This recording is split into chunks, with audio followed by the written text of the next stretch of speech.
Thanks for everyone here in the gallery and also everyone joining us remotely. My name is Megan Hoyen and I help oversee Cartier Gallery, City Hall Gallery next door, and Corridor 4575, which is located at the Rideau LRT station. Before we start, I would like to acknowledge that Ottawa is built on unceded Anishinaabe territory. The peoples of the Anishinaabe Nation have lived on this territory since time immemorial. Their culture and presence have nurtured and continue to nurture this land. La ville d'Ottawa au territoire de la nation Anishinaabe algonquine. La ville d'Ottawa rend hommage à toutes les Premières Nations, les Inuits et les Métis, et leurs précieuses contributions passées et présentes à cette terre. Before introducing our moderator, I have a few announcements. So Christine's exhibit continues until July 21st. Please help to spread the word. We will be hosting a tour with Christine and Melissa, the artist and curator, on Sunday, June 23rd at 2 p.m. here in the gallery. Before you leave today, please stop in next door at City Hall Art Gallery to see Tracy May Chambers' exhibit entitled #Hope and Healing Canada. Tracy May will give a tour of her exhibit on the last day of her show, which is Sunday, August 18th at 2 p.m. In our third gallery, Corridor 4575, Counterparts continues until July 1st.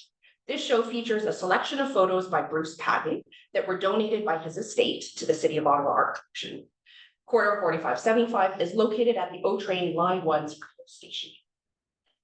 For today's discussion, I'll ask people to save your questions until the end, and for Zoom attendees to please send your questions in the chat. Rebecca will read them out at the end. Now it's my pleasure to introduce the extraordinary curator of this exhibition. Dr. Melissa Rombout is an independent curator and lecturer on histories of photography. She received her PhD from the Amsterdam School for Cultural Analysis and has had a prolific career working in museums, libraries, and archives in Canada and internationally.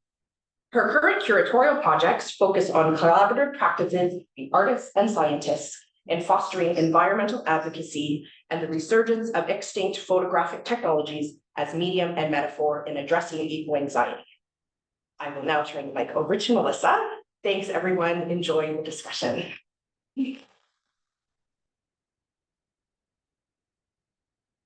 Thanks, Megan. I'm delighted to be here, and I'm just going to frame what the conversation will be, and then I'm very, very pleased to introduce our three panelists who speak about their experience and their practice as well. The title of our conversation is Natural History Collections and Creative Exchange. Christine Fitzgerald's photographs of specimens, and of course, we're sitting amid the gallery of the works that you've been doing in the last few years through artist residencies in natural history collections. And so the panel discussion considers innovative approaches to creative collaboration across disciplines and how I think activating aesthetic reconsideration of scientific collections addresses our present moment of ecological precarity. And I know there's a lot in there that we can discuss. First, I'd like to introduce our three panelists, each involved in creative practice in their own ways. First, Christine Fitzgerald, a photo-based artist here in Ottawa and the most recent recipient of the City of Ottawa's Karsh Award. She's a graduate of the School of the Photographic Arts in Ottawa, SPAL, as well as Acadia and Dalhousie University's earlier in her career. And she's achieved both national and international recognition for her practice resuscitating obsolete photographic technologies and merging them with a digital practice. Her work is held in public and private collections and has been featured by the CBC, the Washington Post, and National Geographic. And Christine was selected in 2016 as Photographer of the Year by the Lucy Foundation of New York City. And in 2017, she was a category winner of the International Julia Margaret Cameron Competition for Women Photographers. Her work has been featured in several exhibitions, most notably her recent solo exhibition vanishing at the Beatty Biodiversity Museum in Vancouver. Well, Christine, it's lovely to see you. Next, I'd like to introduce Dr. Danica Gusny, who's a scientist, senior public administrator, and now leads the Canadian Museum of Nature here in Ottawa as its president and CEO. She holds a Bachelor of Science from St. Francis Xavier University and a PhD from the Department of Microbiology and Immunology at the University of British Columbia. And I understand you were awarded a Governor General's Gold Medal for your work. Very, very cool.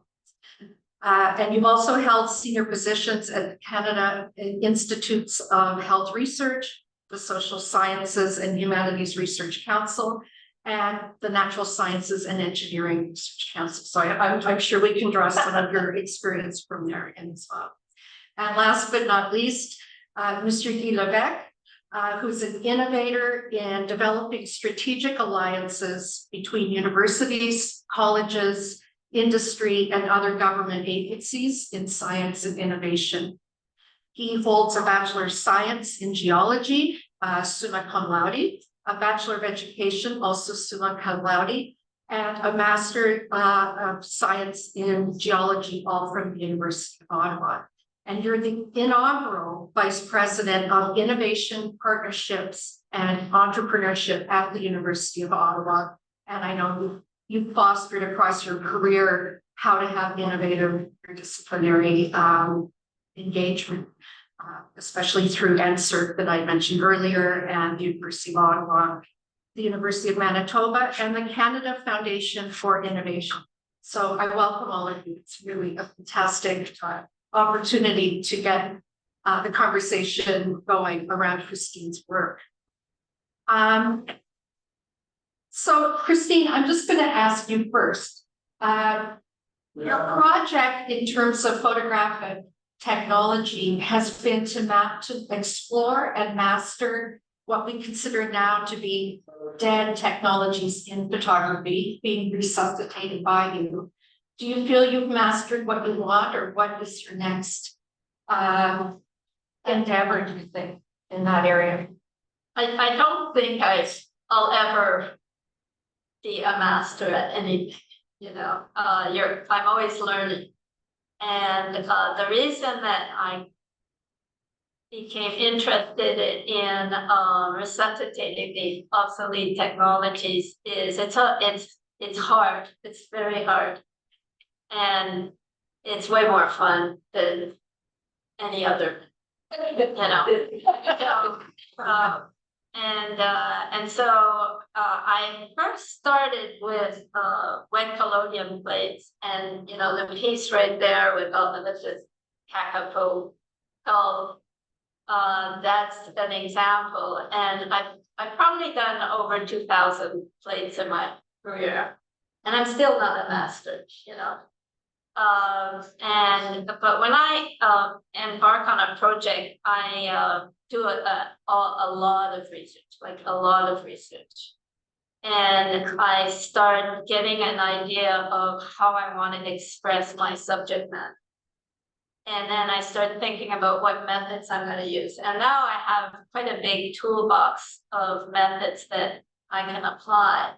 And the beauty of that is I can mix and match. You know, I can start adapting them and mixing them. And you can't really do that unless you have a lot of mileage. You know, you've done a lot of mileage with each method.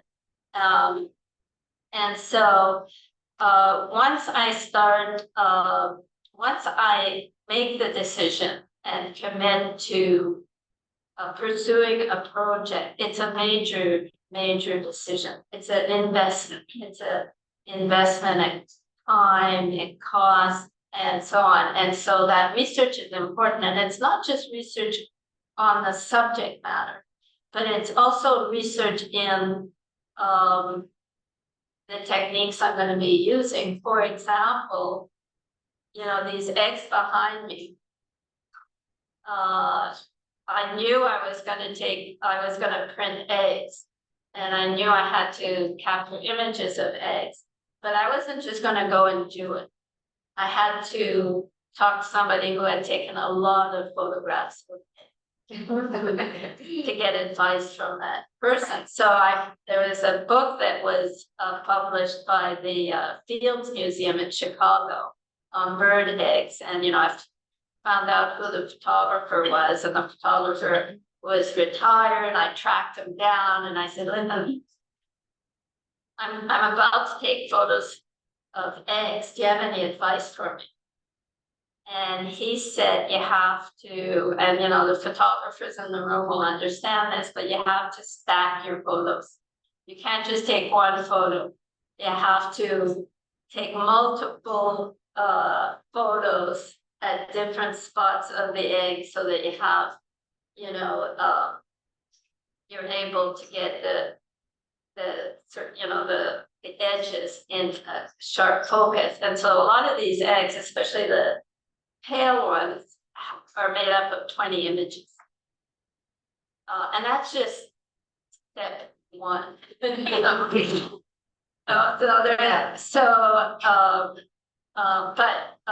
to come back to your question, I'm still learning. I did the daguerreotypes this show because of Melissa, the curator, who pushed me to do the daguerreotypes. I was only going to do one, and she said no, do 5. That almost kills me, but you're never a master, in my opinion. Interesting. And some of the eggs are from the Canadian Museum of Nature collection. So that we can all be in the same conversation, can you just outline a bit about the research collections there and what's new with that? What's new and what's very old. Yeah. So we have, the Canadian Museum of Nature has about 15 million specimens in its collections.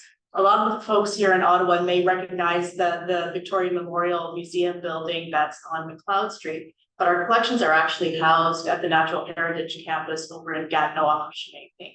And we have an open house coming in October. Look for it. It's an amazing facility to go explore. And so those collections span paleontology, zoology, botany, mineralogy. They span back hundreds of millions of years. We have things like pieces of Mars and pieces of the moon and a comprehensive collection of ear whale wax, whale ear wax, sorry, and which is biologically significant. There's all sorts of things in those collections, and they have been collected over the past 150 years across Canada and around the world. So it really gives a space and time for each of these, and it allows us to track changes in biology.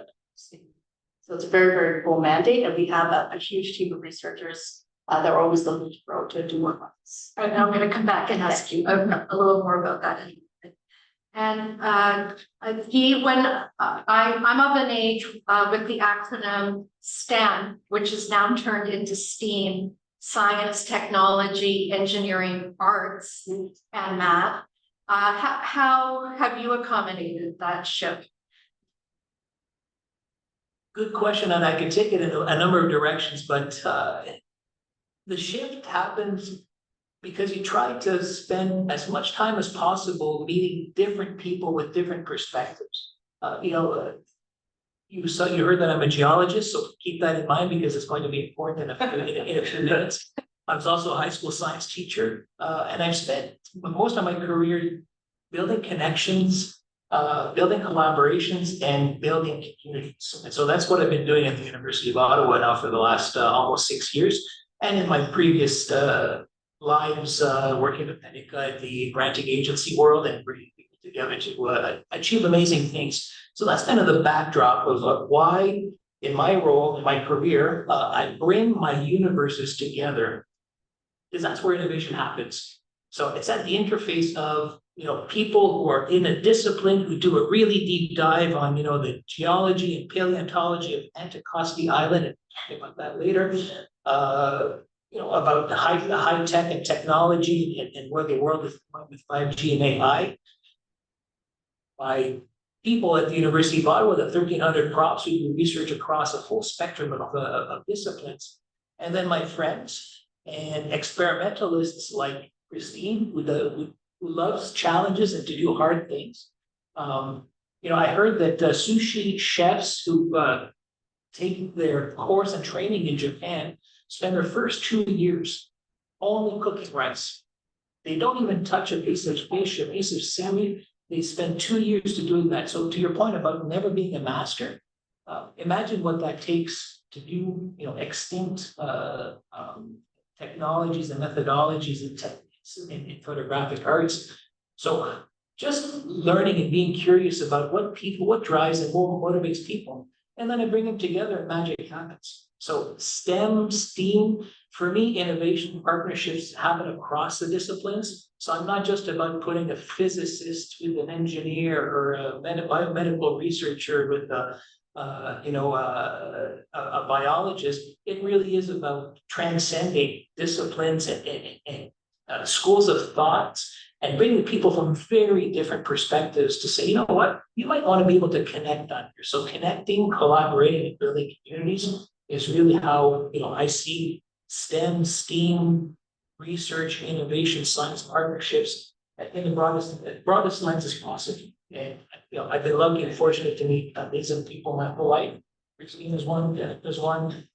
Some of you are in the room that I know very well as well, who are amazing people. So, when you know who they are, what makes them tick, then you can really, imagine what the art of the possible is and make wonderful things. And a little bit about that time piece a little later. Oh, yes, I love you too.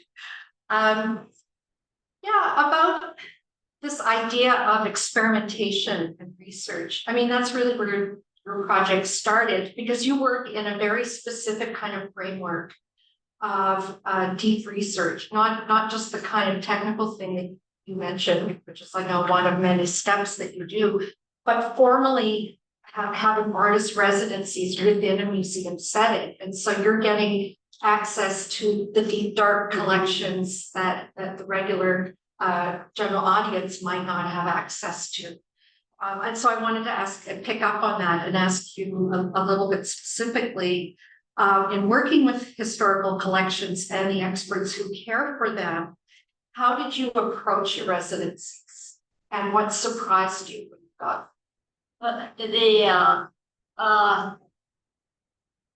Once I'm allowed access, once I'm given access, which is not easy. Once I get the green light, I know that it's a privilege, that I'll be in a privileged situation. And so it's very important that I've done my research before I even go in, so that I don't waste the staff time. And the museum curators are incredibly busy.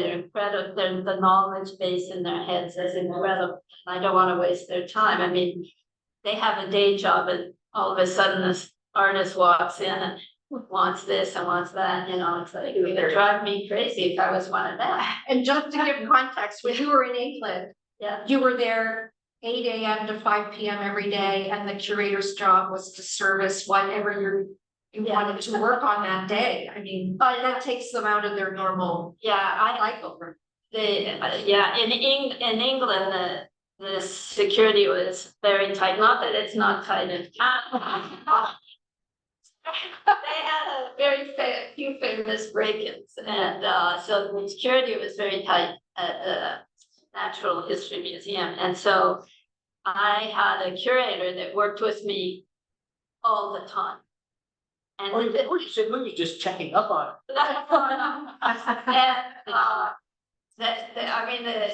The good thing was that he was as into it as I was. And we started, I was interested in looking at specimens that British explorers transported to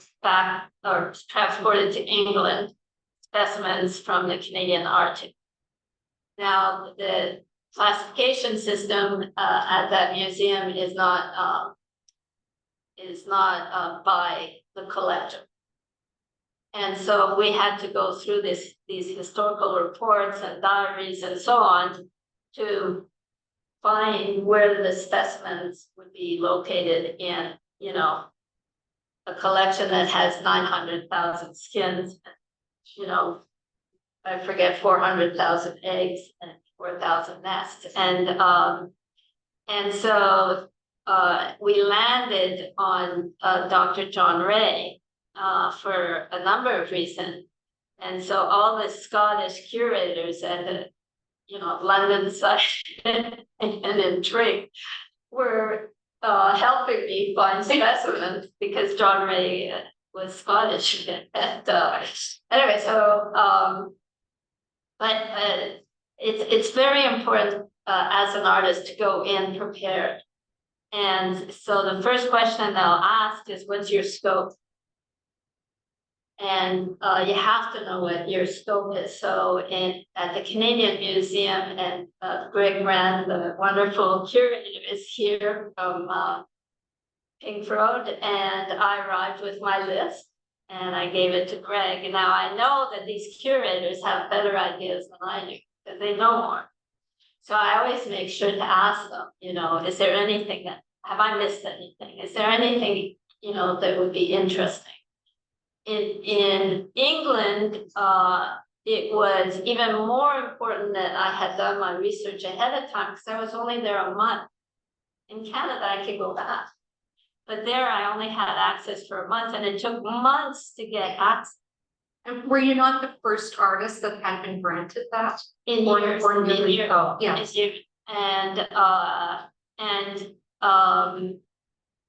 And so I went in with my scope definition, but for the Arctic explorers, it was more challenging.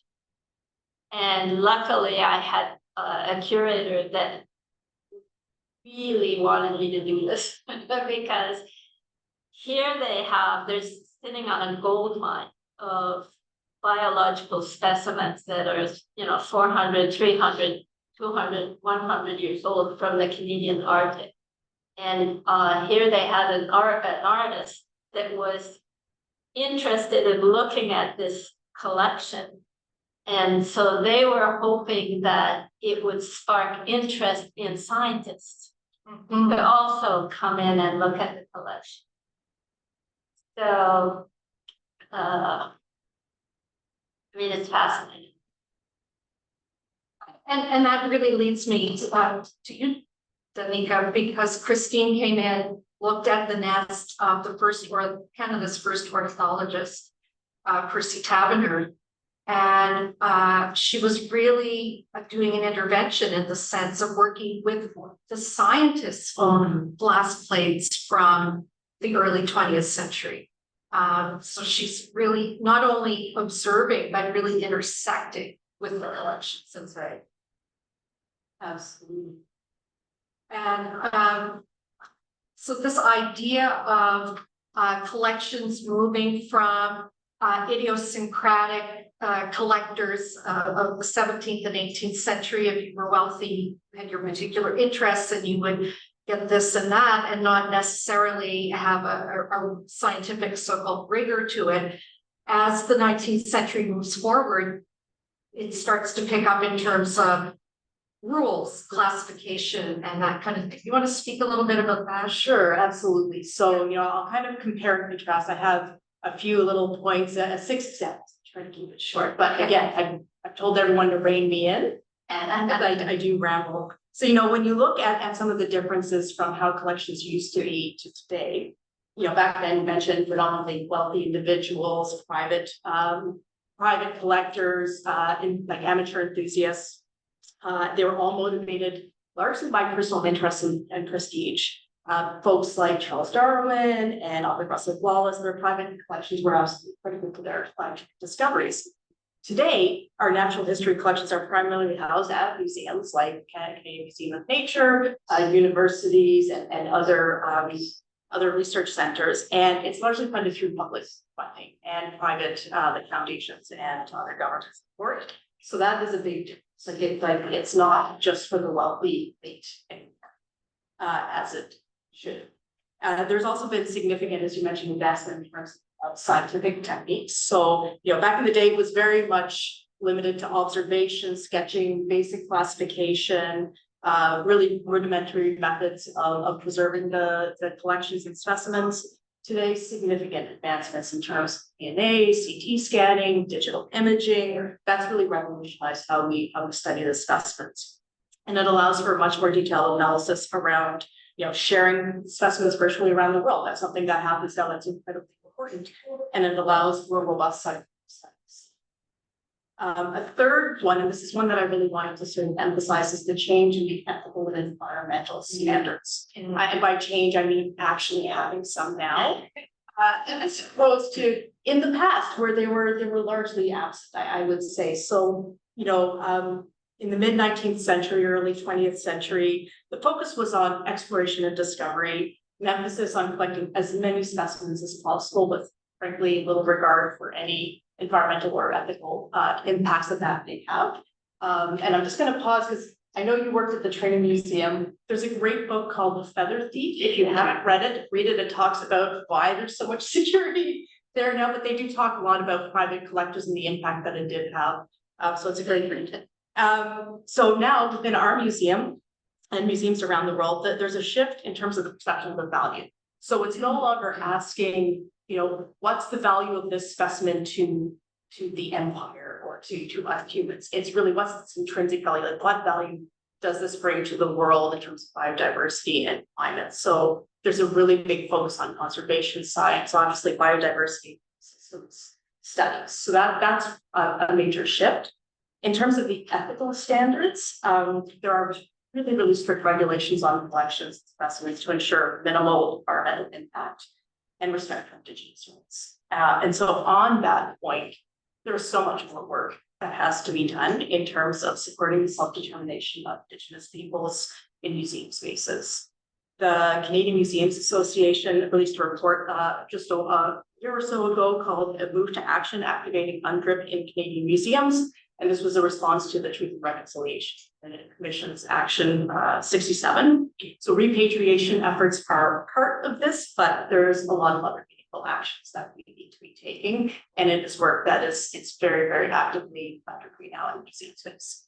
I just want to pop in on that. I've been following, thanks to Christine, the journalist Ed Young, Yes. writing for The Atlantic, and he's been tracking the naming conventions of Yes. birds and what happens if a bird is named in the 19th century after a person who later turns out to be discreditable, and indeed the whole question of why even name a bird after a specific human being rather than an animal of their own. So I just wanted to, I've seen it on it. Sorry, can you just project your voices a bit more? Absolutely. For the people, sure, all remotely and all things, well, unfortunately, we have competition today. Okay, Thank you. will do.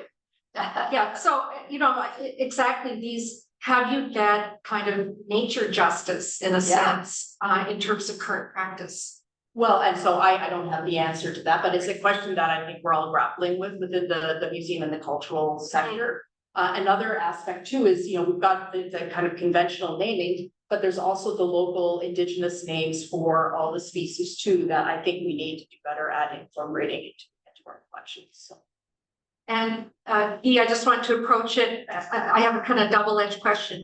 Do you want to add your perspective to what Danica just said based on geology? And also, how weird was it when Christine first knocked on your door and said, I have a photograph of a fossil? Well, the first thing is I told Christine that's called a crinoid. And it comes from the Silurian, the Ordovician period.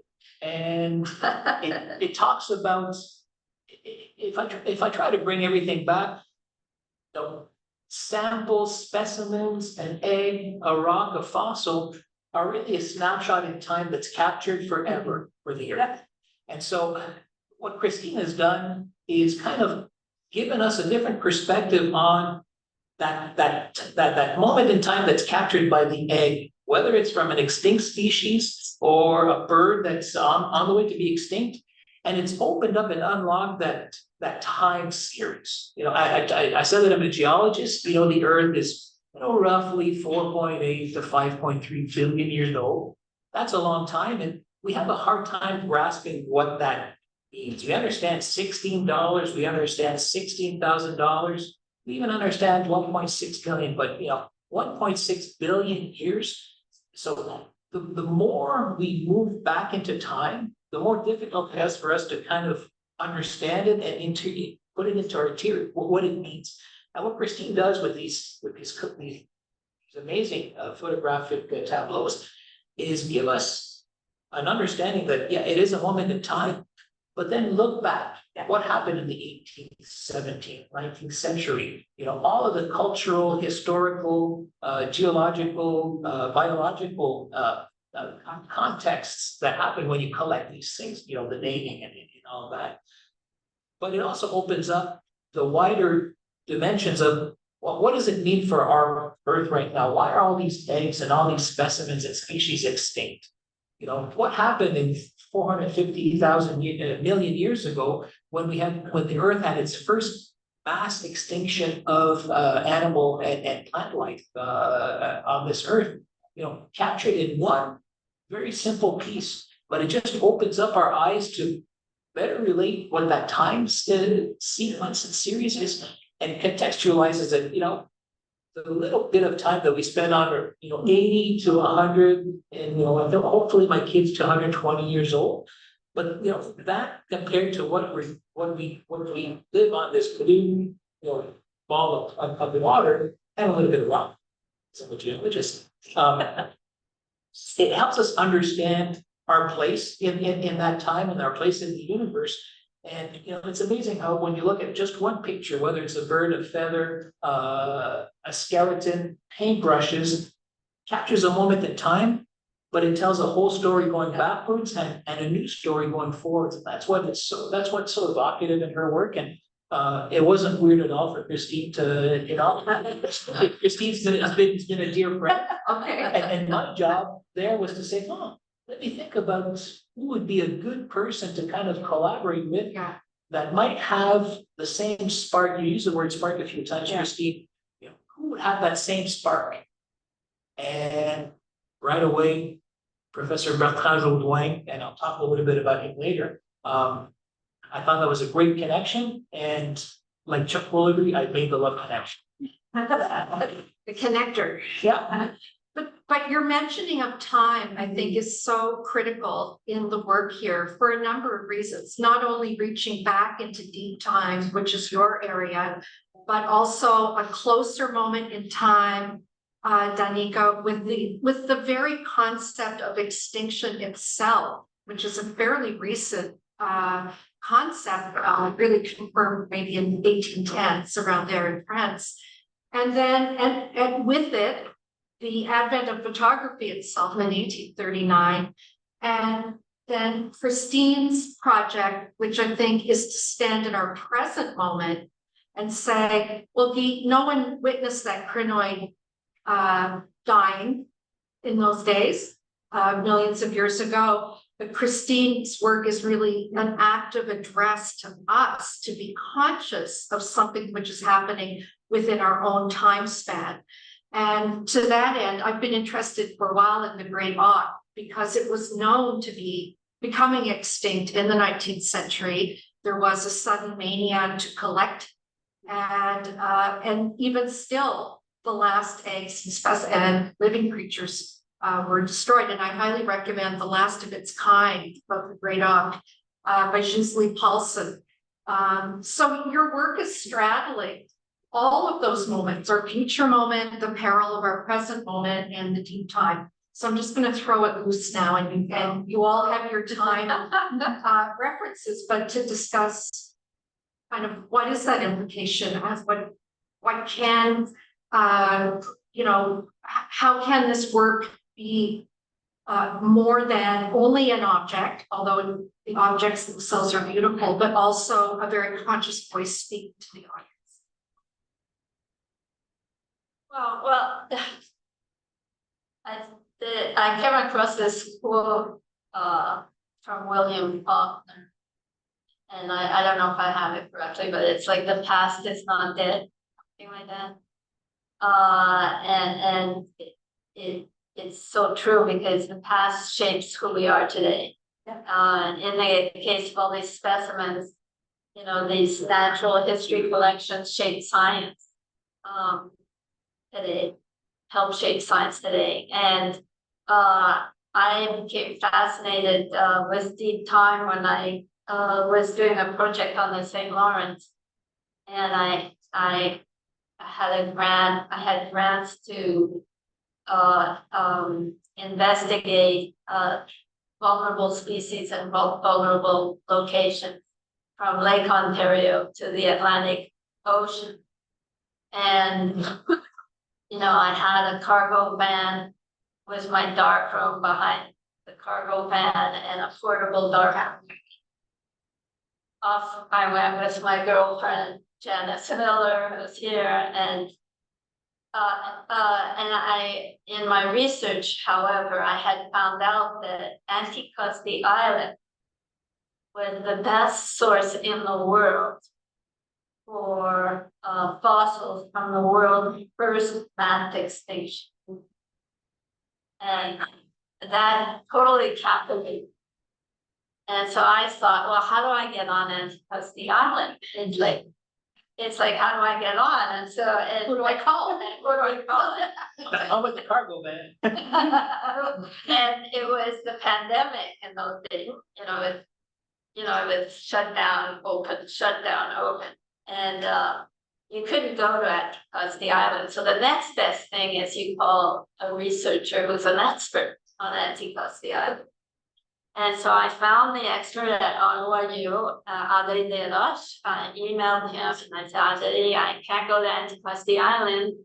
And do you happen to have any fossils? And so there's 600,000 fossils from Anticosti Island at NRCan, the Natural Resources Canada, Geological Survey of Canada. So I said, well, how do I get access? So it took a long time because of COVID, but I finally got access. And you look at these fossils. Now that fossil there is like this big. It's like this big. And so I had to. I spent a lot of time with these fossils, and there's a curator there, luckily, and. But it got me thinking about my own mortality. My life expectancy is 92. I'm gonna die probably at 92. I was disappointed when I thought for sure I'd pass 100, but no, it's 92. And with that. I said, when you start thinking of 450 million years ago, you can't. There's no option of that. And that's where I think the arts play a big role in terms of telling science stories and visualizing. I follow a lot of artists who are finding innovative ways to take data and turn it into something which is a poetic, physical, in our space of immersive experience to help us be able to make that connection, because we're not cum laude Governor General Medal Award winners in science, most of us. And so it helps us be able to share that conversation and have more accessibility in. Yeah, so that's exactly, so I'm a scientist and I love me a good spreadsheet and I love numbers, so that, those things, speak to me. But in terms of you need all sorts of different ways of engaging, so that's what I love so much about this work that Christine's done, is that it allows people to see the science and how it impacts. You need that connection of the mind and the heart to really inspire people, and that's what you're seeing here. The other thing that I've found with all of this is that, I mentioned we have 15 million specimens. These are just a few of those. All of them have that story to tell. And speaking of mass extinctions, we're in the midst of what people consider the 6th mass extinction now. And we're losing 70% of our biodiversity. That's already gone. We want to be able to slow that down or reverse it. And being able to captivate people's imaginations and engage people in a dialogue around it in a way that really speaks to them, that's how we're going to do it. It's not gonna be with, my mad Excel spreadsheet skills. That's not gonna speak to people, but this does. And all three of you are involved in what I call close looking, or John Berger describes as the long look. And more recently, Rachel Polycan, writing about specimens, calls enchanted looking. Like how do we raise that enchanted looking again? So I wanted to ask you to tell us more about the making of Deep Time and how that's also part of the close looking. So you're a scientist who loves spreadsheets? I'm just a guy who loves rocks.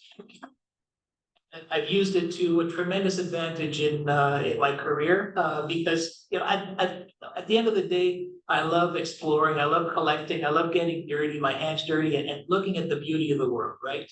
So that's what brought me to geology.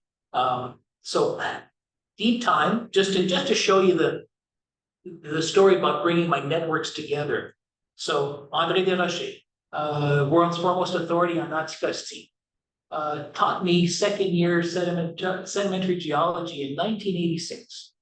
I was the only guy in a class of 11 geology students. He remembered that when we were here for the inauguration and the celebration of the Cartier World. So André Desrochers, my prof, became your connection to mass extinction through the project. And then Bertrand Jodoin, professor who spends all of his time, he's a mechanical engineer, spends all of his time working on developing new techniques and technologies on how to add materials to make things work, safe, predictable, resilient, whether it's in high performance kind of heat environments. He designed a piece for the Red Bull F1 racing team engine, which he wasn't able to tell the world until last year. And then putting together what's called additive manufacturing. So as you know, today we've got these new technologies where you can either build stuff from the ground up, which is additive manufacturing, they put layers of materials together, or destructive manufacturing, where you start with a big block and you do laser sintering and you kind of take the block pieces off and you come up with a component or device. So recognizing and having learned about Professor Jodoin's interest in additive manufacturing and exploring the limits of his techniques and technologies, it seemed to be such a perfect fit. So, from 1986 to my current work at the university to my friendship with Christine over the last several decades, putting those universities together, the fact that I love geology and that André Desrochers worked extremely hard to have Antiquity be the most recent UNESCO World Heritage Site because of its importance in time and in space.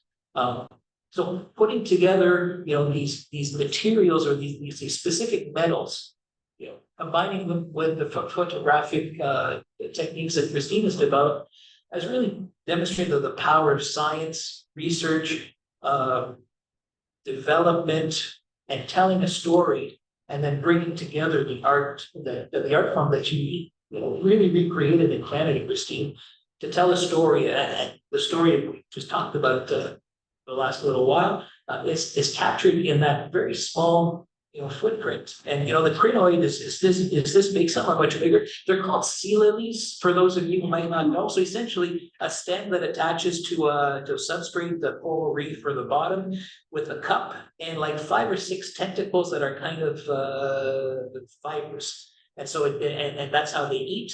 And so imagine the world's oceans being covered with these things 450 million years ago. And just like that, they were all gone. And so talking about mortality and being a geologist and understanding the relative timescales, because you talked about deep looking. So as a geologist, you're trying to understand what happened and what forces were shaping the world and the oceans and the continents to create these rocks and these gold deposits in northern Ontario, which are 2.2 billion years old. But you do that how? By looking down a microscope, 100 to 1 million times magnification, to understand that this little speck of palladium gold alloy means that this is how the world was shaping at that time. All that is captured in that picture. So deep looking, wide looking, and I have to kind of figure out what you mean by enchanted looking now. Yeah, Well, I think what I mean by it, and my career, I started as an archivist, so I was, deep in the stacks myself, for a long time. I think we still have an aura for the real, in museums and, virtual technology to, I was involved in projects where you could take a daguerreotype and as if you were handling it and turn it around or open it up. I mean, we've got lots of ways where we try to engage the general public with what's in the collections in a more meaningful way. So I think of enchanted looking as how do we arouse that excitement again of looking at collections, and every museum or entity has its own way of thinking themselves through that problem. Sometimes it's open storage and you can open drawers and just see taxonomies of one thing and marvel at that. I've recently been to the Royal Ontario Museum where they have a kind of diorama film of all of those little sea lily things dancing around in an animation. So you can say, wow, that's such a weird thing, and off it goes, but then it'll come back again in 5 minutes and you can watch it again. So I think there is a challenge of how to reanimate that connection, and Christine, your work is part of that, and I know your team is part of that. Absolutely. So, work like Christine's doing is absolutely sure. I know within the museum too, we're always looking at ways to animate the space so that it's captivating for people of all ages and stages. People think of the museum sometimes as mostly for young families. It is not, and I encourage you all to come visit. It's amazing. So the work there is interdisciplinary, it's multi-sensorial, it's very interactive now. We're always looking at ways to incorporate, more augmented reality, more virtual reality. One example I wanted to give is with the dioramas. I don't know for those of you who've been there, we have these beautiful dioramas in our mammal gallery that were painted by a man, I forget his first name, his last name is Flammius, in the 1960s. And so they present sort of a static moment in time of a particular ecosystem. And so if you take that now, and it's gorgeous, and in terms of that long look, standing in front of those, it really gives you the sense of what things were like at the moment in time that he painted these dioramas. Now you can include AR and VR, so you can actually go to the places that are depicted in those dioramas and start to see what it's like now. How has it changed? And so it's this constantly moving, interactive way to engage people. And so by engaging multimedia and different approaches, again, it gets people interested and hooked and really wanting to be champions for nature. And that's something that I can talk forever about.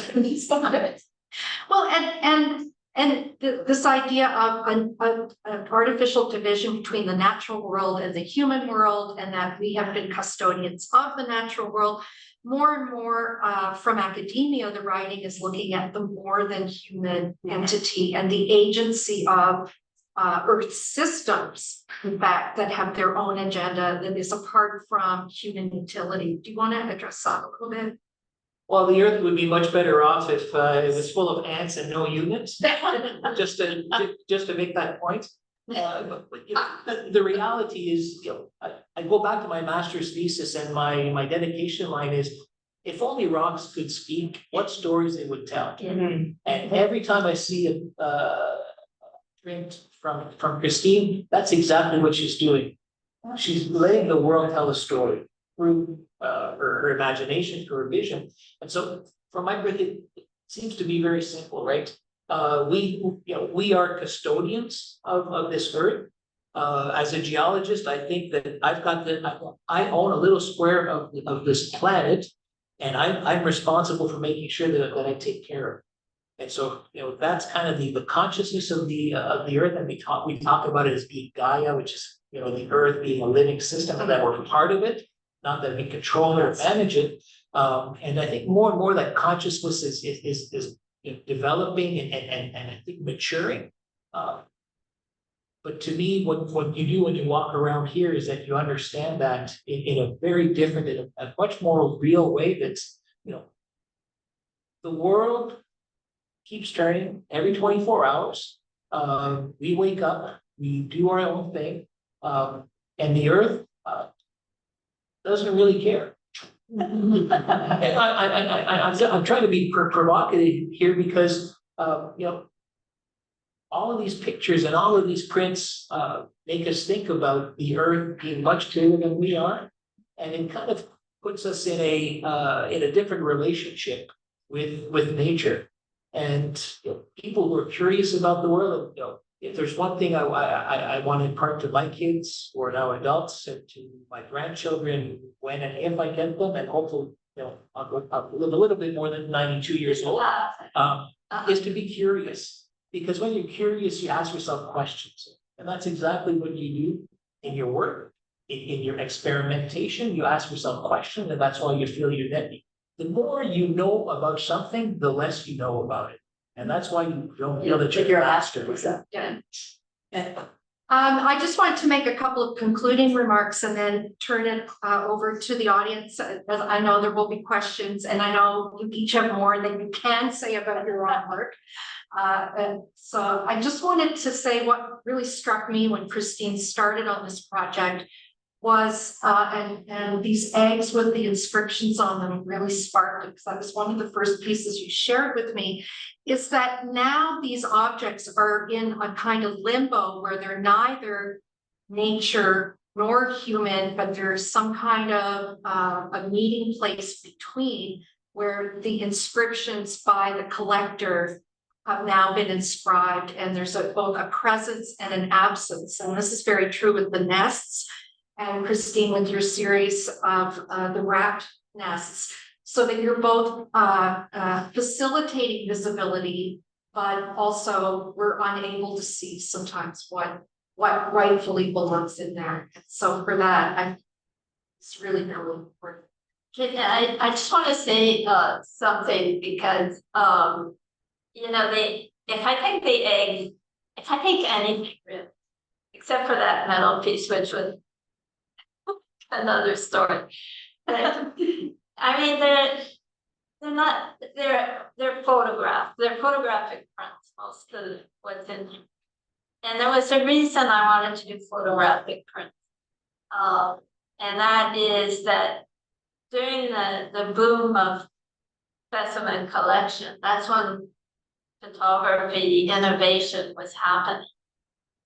And like the daguerreotypes, Melissa, you said, came out in 1839, the wet plates 1862, and so on and so on. And photography is just immediately a scientific aid. Correct. Yes.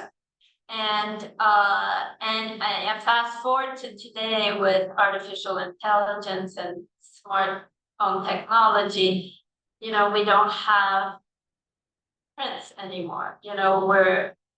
Photographs are ephemeral. They're like delete them. Yeah, delete them. It's like a historian called them like chatter. It's chatter on your cell phone, and so it really got me thinking that it was important in this show to engage the viewers in the evolution of photography, the foundations of photography.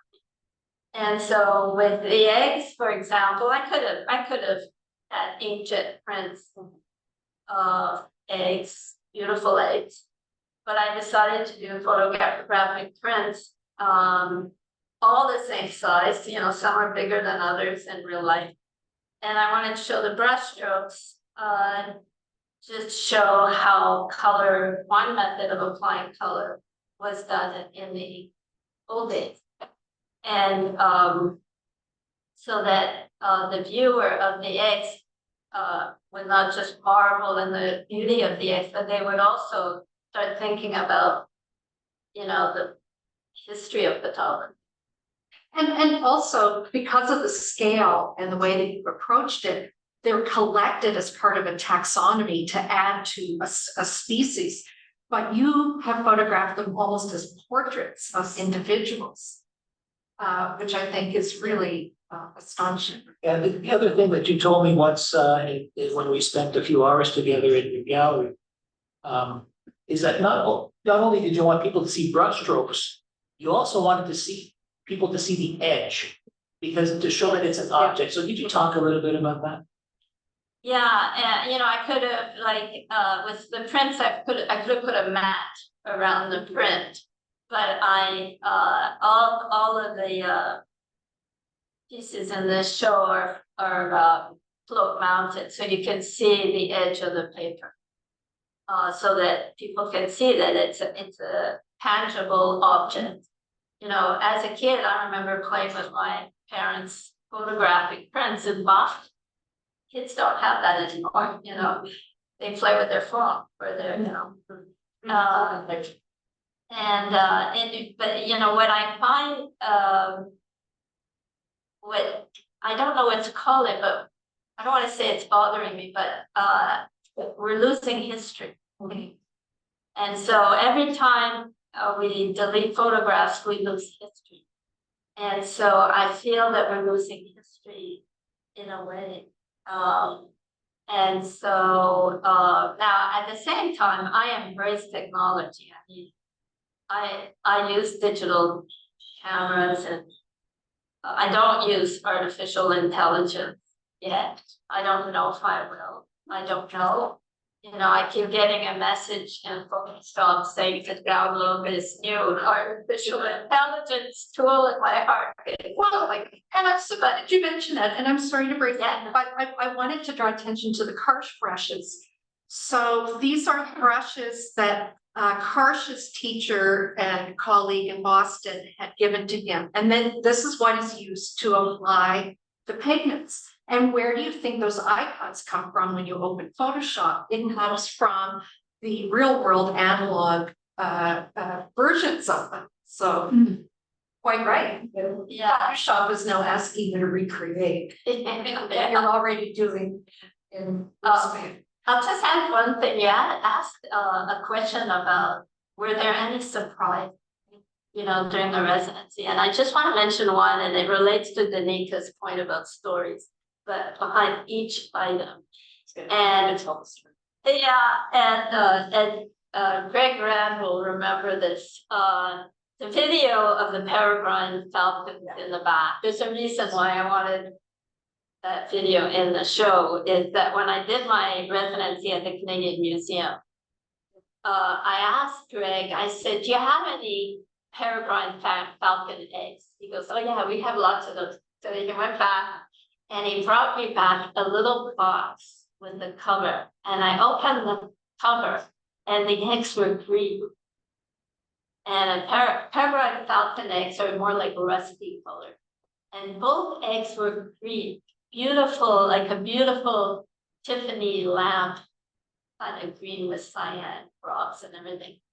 And the script on the egg, one of the eggs said, 1939, Sun Life Building, upper state. That's it. And I asked Greg if there was any more information, you know, in the registration books, and there wasn't. So I went home and I researched the building, the Sun Life Building, because it's famous in Montreal. And I wanted to know where the copper roof was in relation to the floors. And I found this historical document on the building. And I'm flipping through the pages, and then right there is the photograph of the peregrine falcon, 1939. And there was a photographer with a box camera, a fedora hat, a tie on the ledge, taking a photograph of the falcon.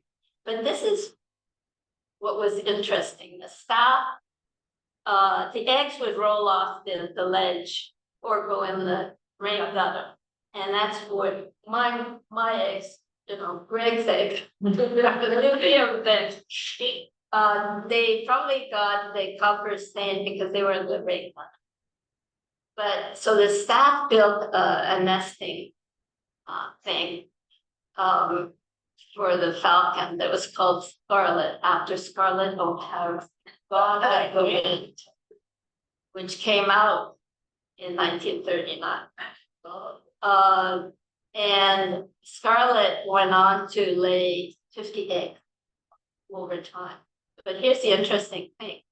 It was the first time in history that a falcon was nesting in an urban setting on a building. And the building was an urban cliff for the falcon. Yeah. Now it's so common, it's everywhere. Yeah. And 1939 is not that long ago, you know. And it's extinct, no, not the peregrine, their passenger pigeon, yeah. Oh, yes, I'm yeah. looking it up, because I know you. But anyhow, so I thought to myself, I have to put, you know, live streaming of Peregrine Falcon in the show. That's where it came from. But then again, another instance where your artistic inquiry then is a catalyst to continue more scientific inquiry. And I think that is really the benefit of the exchange of collaborating across disciplines. I'm going to open it up now and invite your questions to any of our panelists. And Et si vous voulez pas poser des questions en français, ça va faire plaisir Ah de oui. répondre en français. sûrement, oui.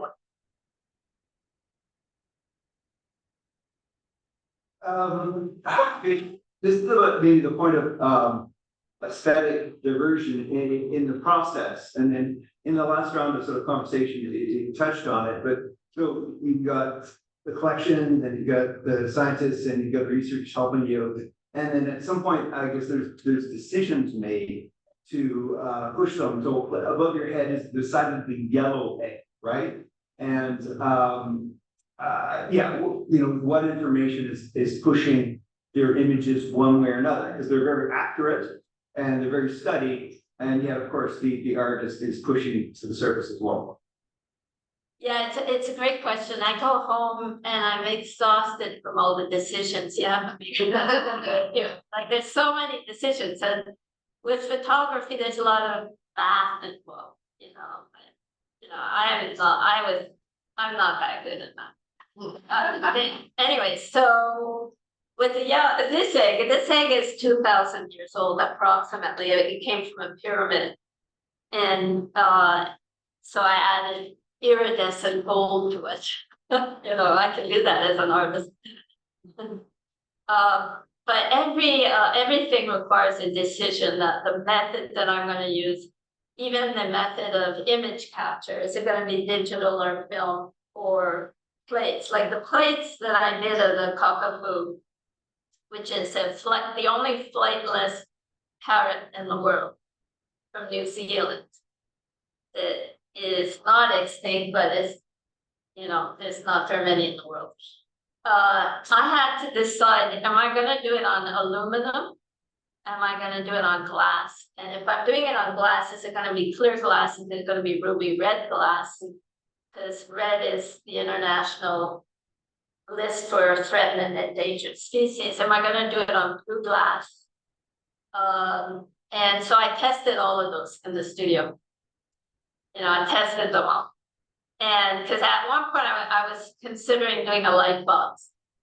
So there would have been a light behind, you know, 9 ruby red plates. And then in the end, I decided I'm going with aluminum. Aluminum's light, it's easy to frame. You know, I went for a practical, you know, it was practical.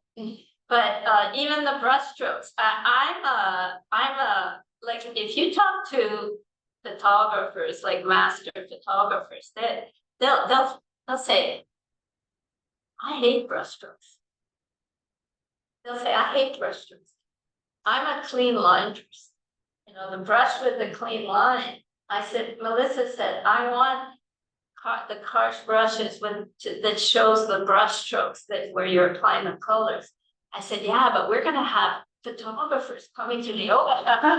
We need at least one with clean lines. And I'm a clean line person, so we added the other brush pit. But that's a decision, you know? Well, and I think what you're touching on are paradigms of photographic practice, so that in documentary photography, aim is to create an image which is as close a translation of a three-dimensional object as can be, as in the Tavener glass plates.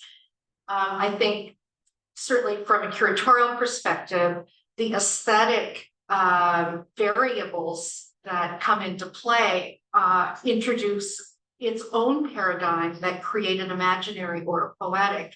And again, getting us back to the enchanted looking, so that they're not less true or real. They're extremely subjective and personal, but they are part of that conversation or that address. If you think of the work as a speaking voice in the sense to an audience. I don't know if you want to. No, I mean, that is Yeah. well. Complicated answer. Yeah. Yeah. There was a question here. Yeah. Sort of, question, given that, so the eggs are, I'm assuming with the eggs, so the eggs are all presented as the same size. You did mention this, Steve, obviously, they're not all the same size. I'm sort of curious that in a photographic exhibit about collections, that there's no collection information in terms of like the size. That you don't have the last CCC or anything. It's a very, there's all the information about the photograph, and there's no information about the object. And so I'm sort of curious if that's a conscious decision, especially if this is a piece that was involved an exhibit about that. It's a good question. Yeah. Yeah, and Melissa can add to what I'll say, and maybe Danica, but at the Beatty Museum in Vancouver, they had, because the exhibition was in the museum, they were able to put specimens from their collection and information on those specimens next to the artwork.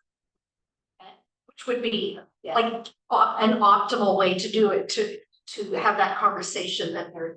Yeah, but you know, like the curator from Tring in England, who saw all the drafts of it, you know, he said it's interesting you don't have more information on the specimen, you know, but he's coming at it from a different perspective too, right? So it's like reaching a happy medium. I don't want to be a museum. You know, like, you know, I'm at the end of the day, I'm an artist, and I want to express a specimen and convey some information, but I want to let the viewer also kind of reach some conclusions and interpretations.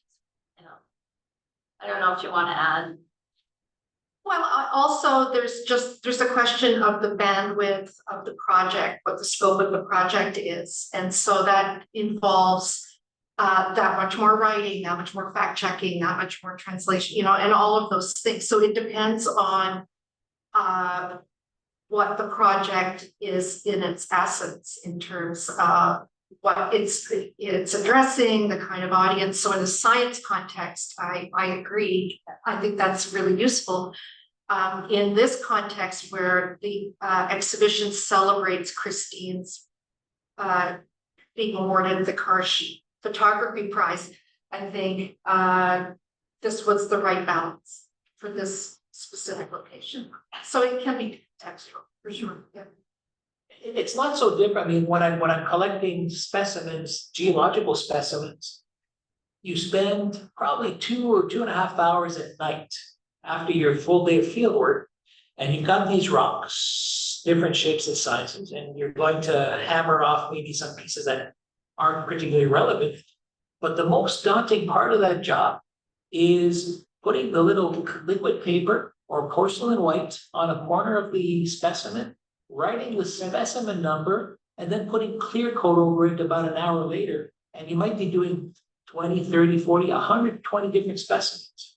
So to your question, Ed, which I think is exceptionally insightful, when I see a picture with 139 on the bottom, I know there's a story somewhere. And losing history is about disconnecting the sample or the specimen from the data. And that's what's really bothersome about today's, where everything is bits and bytes and numbers and data digital. Because those two things are no longer connected. So losing the backstory behind all of these inscriptions, whether it's a 2,000-year-old egg or a 150-year-old egg, as long as those two bits can be connected somehow, and they exist, and doing the research with the peregrine falcon egg as a perfect example. If we lose those two elements, then we've lost on both ends. And, and going on the peregrine falcon story, which is one of my favorite stories, I still remember when Christine first told me this story. So looking at this, so I agree that the way it's presented here is appropriate for our gallery, like it's focused on photography.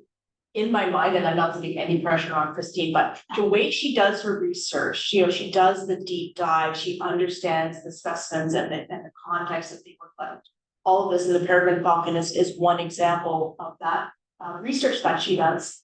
I would love to see in some other context that history, like that story that comes out, because each of these are like that, the 2,000-year-old egg, the peregrine, like there's a bit that doesn't so this is great because it starts that conversation. It gets people thinking, gets people engaged with nature in a different way.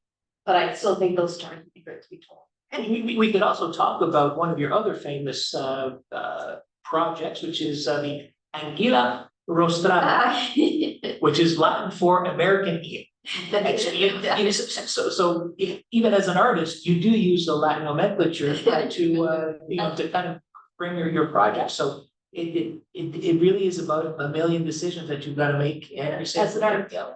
And just from my perspective as the curator, so Christine was involved in these residencies while we knew this project was going to happen or had planned it. And every night she would send something and she'd go, and this is the story. And she would have copied things from the files or whatever she was allowed to share. And I kept thinking, how am I gonna put this stuff in the gallery? Like it's like they're all hyperlinks, and so we made a compromise to introduce each section and the key parts of the story that would assist a viewer to be able to say, oh, okay, I get where this is going. I mean, certainly in my practice, you never want to create a standing book. You don't want people to have to walk around and read 10,000 words inside a three-dimensional book. You want them to look, again, this deep looking or close looking from afar and start to formulate your own impressions and reactions to it and engagement. So it leaves it enough open-ended for that to happen. The taverner nests in the back. And I really have to thank Greg Rand in the back and the archivist at the museum. I do glass plates, so I wanted to see glass plates, photographs. And so the staff would bring me cards with cases of glass. And I had a little light box and I would go through hundreds of glass plates, hundreds. And I was in heaven, like absolutely. Anyway. And then I came across these beautiful nests, and I had already taken a lot of photographs of nests at the museum. There were these glass plate negatives of nests, and one after another, the beautiful composition. And and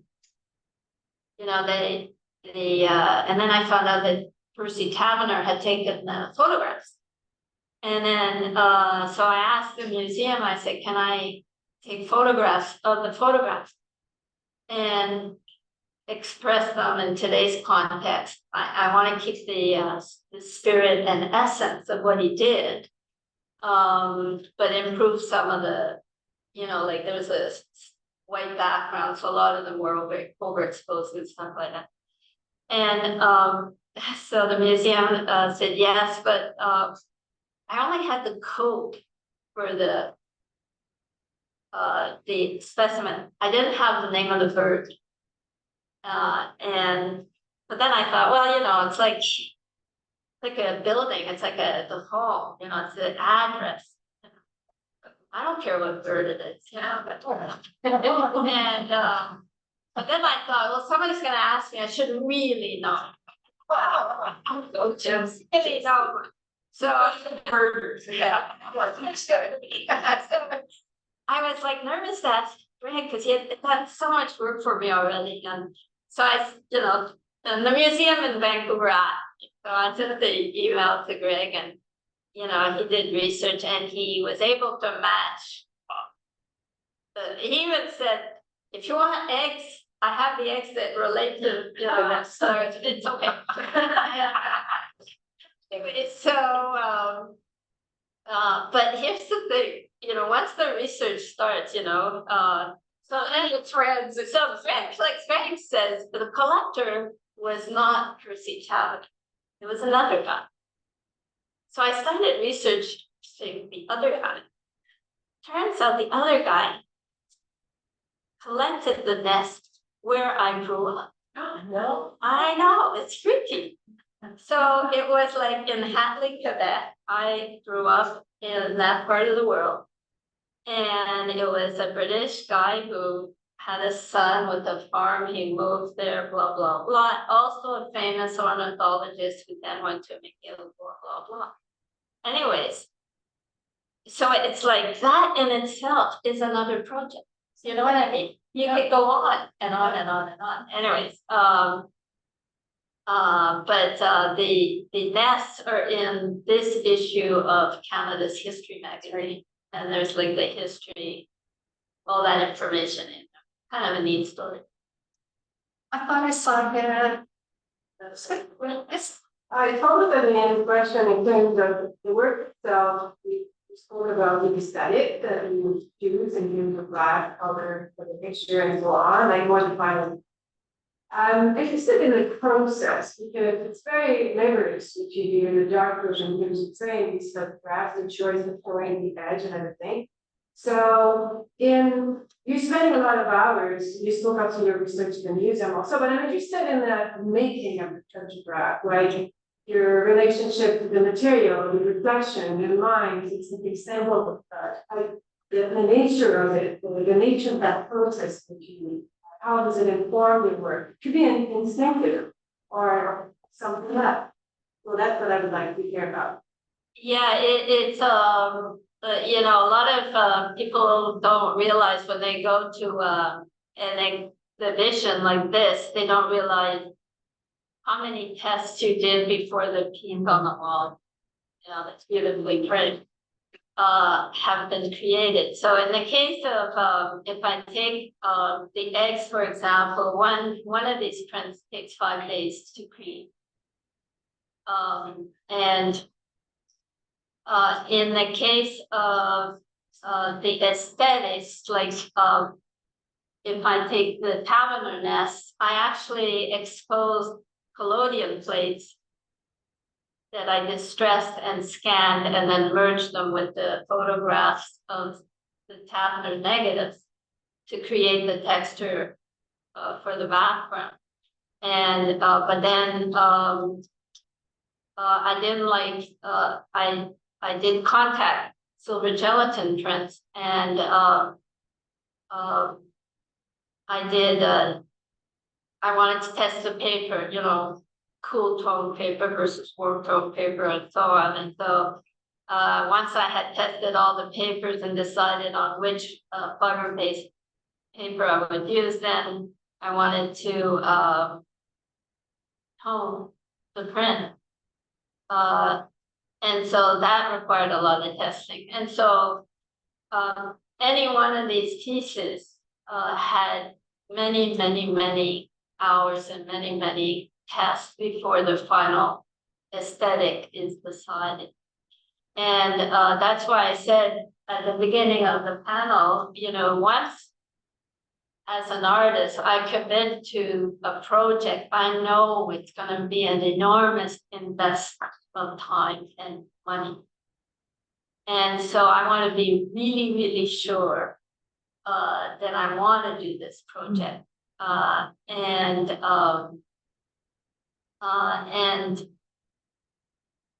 What happens to the tests? Do you keep them? Do you? I use them for other things. Okay, So like, I destroy a lot of them. But I reuse a lot of them to test on those. Yeah. Yeah, a lot of people say, oh, can I buy your test? I don't. That's one of the technical aspects of it, but it's more thinking, you're in the dark, you spend a lot of hours looking at an object, is it like a visual aspect to you, or is it technical, or is it like, I'm more interested in what's going in your mind and your body when you have this exchange with this object that you're making, or maybe I think I can lead you into maybe a possible answer. Christine mentioned to me when she was in England on her residency. Yeah. That she and I were already interested in the Great Auk, just because. And so she kept mentioning it to the staff and they would get really solemn and kind of look away and be kind of secretive in a sense. And she said, there's something weird about the Great Auk and the staff. I don't know. Anyway, so toward the end, she says, they're gonna let me see them. And so then I think I should let you continue, because you said it was really very Emotional. very emotional. I mean, And I think that it was for the staff. well, that wasn't in the dark room, but when they finally gave the green light for me to take a photograph of the Great Auk, they have 4 Great Auks. And they're in a safe. Because they're very valuable. Like on the market though. Yeah, and the Great Auk eggs are, I don't know what the exact number is, but it's like there's 66 in the world. And so when they finally said yes, and I saw the stuffed Great Auk, and it's a big bird, it's a big bird. I became really emotional. I thought I was gonna cry, and I told the curator, I said, I feel like I'm a. And 2 days after, the curator came and tracked me down, and he said, Christine, when you said you were gonna cry, I could relate to that. He said, because the first time I saw a Black Panther, and but I knew I was in a privileged situation. And even like handling the Great Auk eggs. I mean, if an egg, and Greg knows this more than anybody, if an egg is cracked, it loses its strength. If you touch it, it's like you feel you're gonna destroy that. That's one. And so I had to be really careful. But in terms of the darkroom question, spending hours, I go in. For me, it's like a job. I go in the morning and I bring a smoothie. And there's a workflow, and you can't interrupt the workflow, and you work till supper time, and then you go home. And you have a certain love affair with the objects that you're creating, and it took me a long time for wet collodion plates, for example, to actually let go of it. I wanted to save them all. But you've done 2,000 plates, you have to get rid of some plates, But you just become so attached to these objects. But I only cried once. And it was with the daguerreotypes. I broke down and I went home and cried. My husband said, "Why are you crying?" And because it was so difficult to do. But I was determined to do it. Because the daguerreotypes go with that metal piece, by the way. Those are, the daguerreotypes are it's an obsolete technology of, extinct birds, and that's high technology of content that's extinct. So those two had to go together. And just one last thing, like when you look at a daguerreotype, you see yourself, as you know, Chantal, right? So it's a reflection, but But the other thing about the daguerreotype, it has 3D optical qualities, and that's why I contacted P and I said, I want to work with a scientist that works with metal and create a three-dimensional object. It came from the daguerreotype and its optical qualities. I think I'd like to close on that note and that idea of the emotional connection I've had in cataloging daguerreotypes where you take out the frame piece. There could be a locket of hair or a handwritten note. It's like in disinterring a person, like it's extremely it's a very intense experience. Thank you all for coming. I think this was such a productive discussion, and I invite you now to enjoy some snacks and speak with the panelists formally or enjoy the exhibition. Thank you very much.